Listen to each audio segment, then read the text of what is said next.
इतना प्यार, इतना सम्मान देख के मेरे पास शब्द ही नहीं है कि मैं क्या बोलूं।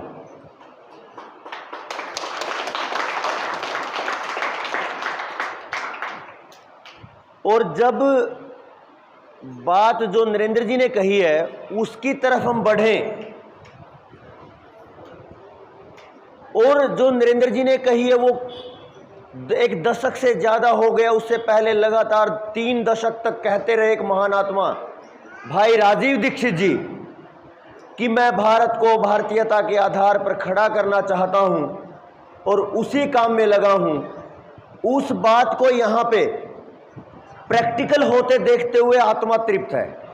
और आप एक बार अपने लिए तालियां बजा लीजिए।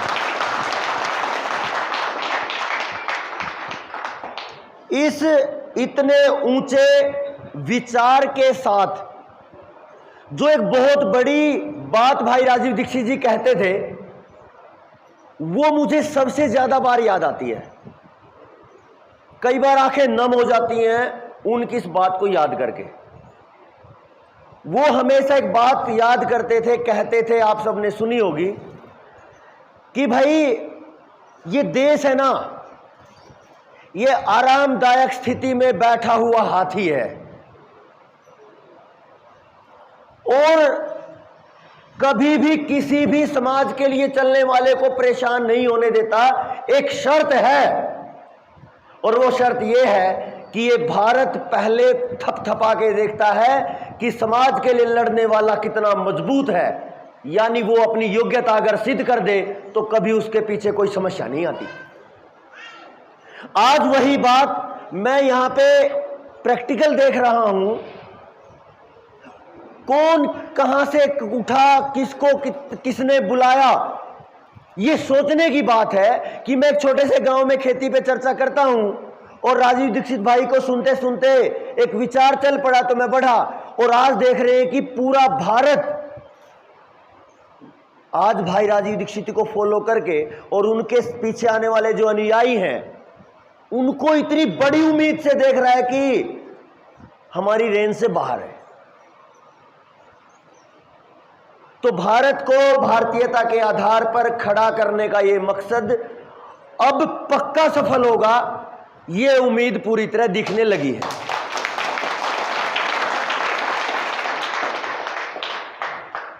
अगर इस बात को मैं शुरू करूं तो यह है कि जितने यहां बैठे हैं शायद मेरे जैसे विचार के होंगे। जब तक मैंने डिग्रियां कर ली, जवानी पहुंच गई, जवानी जी ली, तब तक अंदर में कहीं ना कहीं एक संतुष्टि नहीं थी। और फिर जैसे ही एक संयोग बनता है और भाई राजीव दीक्षित जी के संयोग से और उनके विचार को सुनने का मौका मिला तो अंदर से बगावत आई। नौकरियां छोड़ दी, काम धंधे छोड़ दिए, परिवार जो बोले बोलता रहे, वो जो बगावत है वो कहीं ना कहीं अंदर से एक टीस के रूप में उभरी। और उन मेरे जैसे उन सभी भाइयों को देख के आज मुझे इतनी संतुष्टि है कि अब नहीं रुकेंगे, अब इस काम को करके ही मानेंगे। मैं अपनी बात शुरू करूं। मैंने डिग्री की, इंजीनियरिंग की मैंने नागपुर महाराष्ट्र से। जब मैं नागपुर में होता था 4 साल तक, तो वहां पे एक विचार चलता था। हम हरियाणा से 6 लोग थे, 6 जवान थे, तो सबका जो स्वास्थ्य की स्थिति थी बड़ी मजबूत थी। तो आपको सोचकर अच्छा भी लगेगा और कुछ अलग महसूस होगा। उनको ये नहीं पता कि ये जाट है, आज की स्थिति में जैसे समाज को पैदा कर दिया गया, ये ब्राह्मण है, ये राजपूत है, ये कौन है, किस बिरादरी से है ये। लेकिन पूरा कॉलेज लगभग 4000 नौजवान जो जूनियर, सीनियर और अपनी क्लासमेट्स जो थे, बैचमेट्स जो थे, वो केवल एक बात जानते थे कि ये 6 हरियाणवी जाट। हमने कभी नहीं ये कहा कि हम जाट नहीं है, हम क्या है, कुछ नहीं। हमें तो अच्छा लगता था कि हरियाणा वाले फेमस है, लेकिन उसके पीछे जो समझ थी कि ये हरियाणवी जाट कहते क्यों होंगे, उसका कारण ये निकला कि जो स्वास्थ्य की स्थिति है, जो मजबूती है, जो खान पान है, जो जलवायु है, उन सब का परिणाम ये है कि हरियाणा पंजाब का वो एरिया बड़ा मजबूत है शारीरिक दृष्टि से, है तो पूरा भारत, लेकिन एक अलग सी पहचान है। जैसे अब देखो, हरियाणा से ओलंपिक में सबसे ज्यादा लोग मिलेंगे आपको, वो उस तरफ थोड़ा आगे बढ़ के कहां निकले हैं। तो हमने 4 साल वो बड़े ही मजे में बिताए कि हरियाणवी जाट फेमस है, हरियाणा फेमस है, अच्छी बात है। मैं वापस गया, 2006 से 2010 तक नागपुर में था, और 2010 के बाद 2011 में जैसे ही मैं करनाल हरियाणा में पहुंचा तो मैंने वहां पे कॉलेज ज्वाइन कर लिया, पढ़ाना शुरू किया एज ए प्रोफेसर। वो जो विचार था 4 साल तक, जो ऊंचा विचार था, वो कहीं ना कहीं टूटता नजर आया, एकदम मिट्टी में मिलता नजर आया। वो जो महाराणा प्रताप की भावनाएं, वो छत्रपति शिवाजी को सोचने का विचार, और जितने भी क्रांतिकारी लोग, जितने भी धुरंधर लोग, योद्धा लोग इस देश में पैदा हुए, उनको जो सुन सुनकर पढ़कर जो समझ बनी थी, वो एकदम से जीरो होती दिखी। कारण ये था कि नवंबर के आखिर में राजीव दीक्षित जी चले गए, और मैंने राजीव जी को जनवरी 11 में सुना। और सबसे बड़ी खराब बात यह रही मेरे लिए कि 4 साल मैं वर्धा के बहुत नजदीक था, वर्धा में रहे राजीव जी, तो मैं 4 साल वर्धा के नजदीक रहा और मैं मिल नहीं पाया। वो क्या संयोग रहा पता नहीं, जैसे ही वो चले गए उसके 2 महीने बाद ही मेरे को सुनने को मिल गए। तो एक ही बात समझ आई कि अगर राजीव जी को जिंदा रखना है तो उनके विचार को अपने अंदर जिंदा रखना पड़ेगा।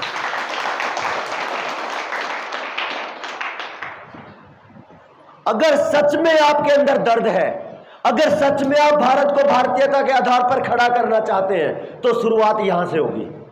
इसको आप नकार नहीं सकते, क्योंकि जिसको आप समझाने जाओगे वो सबसे पहले आपकी तरफ उंगली उठाएगा कि आप कितने बदले।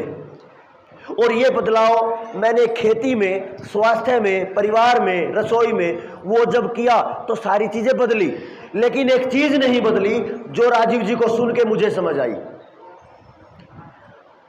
समझ आने की बात, जिस मुख्य विषय पे मैं चर्चा करता हूं, जो मेरा अध्ययन है ज्यादा खेती का, उस पे मैं सीधा आ रहा हूं। अभी जब मैंने राजीव जी का खेती का विषय सुना, कई बार सुना, और जितना राजीव जी का मटेरियल था बोला गया, वो 6 महीने तक सुनता रहा।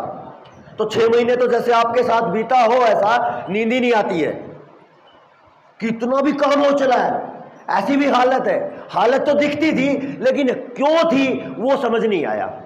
लेकिन जैसे ही जनवरी 11 आया तो वो सारी बातें एकदम सीधा दूध का दूध, पानी का पानी होती दिखी। जब कॉलेज में पढ़ाना शुरू किया तो सबसे पहली समस्या नजर आई कि जिन जवानों की बात मैं सोचता रहा, जिस हरियाणा के जाटों की बात मैं सोचता रहा, उस जवानी का स्वास्थ्य का जो हालात है वो क्या है, एक बार देखो तो।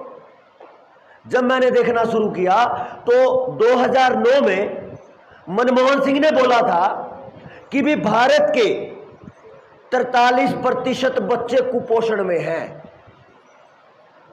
लगभग 50% के आसपास ही आ गया। 50% बच्चा जिस देश का कुपोषित हो, जिसकी आंखों की दृष्टि पूरी नहीं है, जिसका वजन पूरा नहीं है, जिसको खून की कमी है, जिसकी हड्डियां कमजोर है, ऐसे करते करते कुपोषण की जितनी भी समस्याएं होंगी उसका आप अंदाजा लगा सकते हो। तो जिस देश का 50% बच्चा लगभग बीमार हो, वो देश फिर योद्धाओं का देश तो नहीं बनेगा मेरे ख्याल से। और ये दर्द मुझे हुआ तो ये लगा कि अब तो बहुत ज्यादा ही अति हो गई है।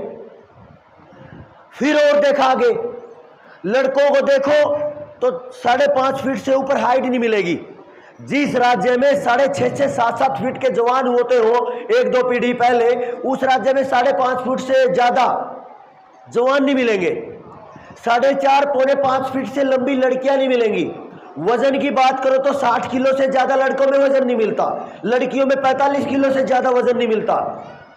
और जब ये स्थिति है, और जो बच्चे आज 43% कुपोषित है, कल जब वो जवानी में होंगे तो क्या महाराणा प्रताप पैदा हो सकते हैं?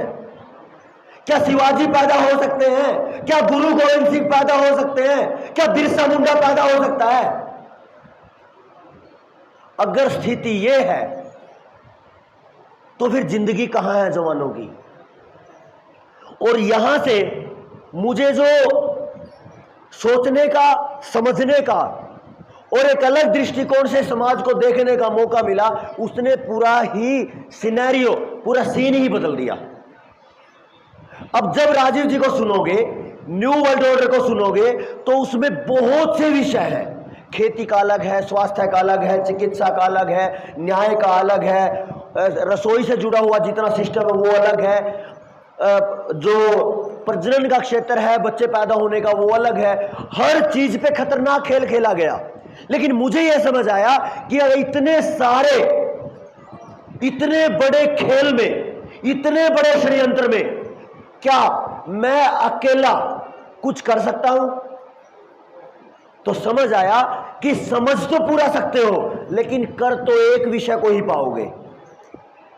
अगर आप सभी विषय को पकड़ोगे, सभी विषय को समय दोगे, सभी विषय में ऊर्जा लगाओगे, सभी विषय में धन लगेगा, क्योंकि जेब खाली होती है। और जेब कितने दिन मजबूत रहेगी अगर आप पूरा समय समाज को दे रहे हो?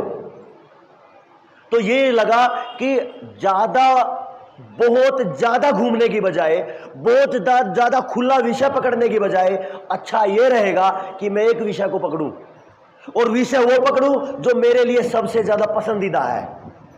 क्योंकि कृषि हर चीज के मूल में है, और अगर कृषि खराब होती है, स्वास्थ्य खराब होगा, धन खराब होगा, अर्थव्यवस्था खराब होगी, देश का बच्चा बर्बाद होगा, जवानी खराब होगी, और जब जवानी खराब होगी तो सर सिस्टम खराब होगा।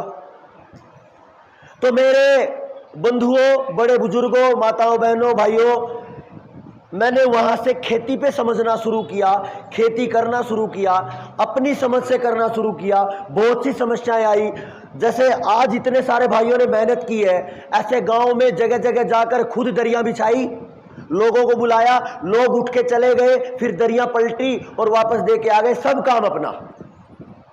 क्योंकि दर्द जिसको है, मरहम तो वही लगाएगा ना। जिसको पीड़ा है वही समझेगा दूसरे की पीड़ा को। तो मुझे यह लग रहा था कि ये नादान है, जिनको नहीं समझ आया गांव में, ये किसी भी तरीके से समझ ले और मैं तैयार हूं। मुझे कोई फर्क नहीं पड़ता कि दरिया बिछानी पड़े, कुर्सियां बिछानी पड़े, जेब खाली करनी पड़े, अपना खर्चा वो भी देना पड़े, कोई फर्क नहीं पड़ता। 4 साल के बाद, 5 साल के बाद लगभग मेरे पास परिणाम आए कि जितनी पैदावार खेती में केमिकल से आती है, यूरिया, डीएपी, इंसेक्टिसाइड, पेस्टिसाइड डालने के बाद आती है, उससे ज्यादा पैदावार तो मैं बिना केमिकल के ले आया, बिना यूरिया के, बिना डीएपी के, एक दाने के आ गई।